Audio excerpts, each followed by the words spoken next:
Current legislation session has closed and bills have made their way to the governor's desk to be signed. One of those bills is Senate Bill 265, a revamp to the medical marijuana program here in Montana.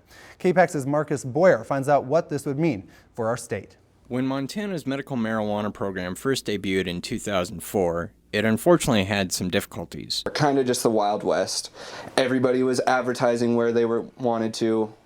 Doing whatever they wanted to with absolutely no oversight. With the passing of Senate Bill 333 back in 2017 and the current passing of Bill 265, there have been a lot of revisions to the program that tackle different elements. The most noticeable change being the untethering of patients from only having one caregiver while placing a 5-ounce limit patients can buy each month. The state will have a system set up of all the providers who are in their tracking system, and you can choose whichever one you want to go to. So that'll give patients the freedom if they're traveling to go somewhere else. For patients now being able to shop at multiple dispensaries, what does that mean for the competition in the industry? It's also going to allow providers to focus much more so on their niche. Say one provider is excellent at making edibles and the flower they grow isn't quite as excellent.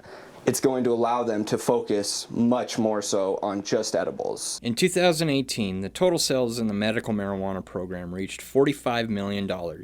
With the tax being raised back to 4% to fund the program, where exactly is all the excess revenue going? As the bill is written right now, everything that exceeds above and beyond that is going to go into alternative pain management resources. So, helping with this opioid epidemic that's going on everywhere. Just educating people that, not only cannabis is out there, but there are a lot of other holistic alternative methods to alleviate yourself. One aspect that hasn't changed is the restrictions on advertising, prohibiting the industry from advertising in any medium, including electronic.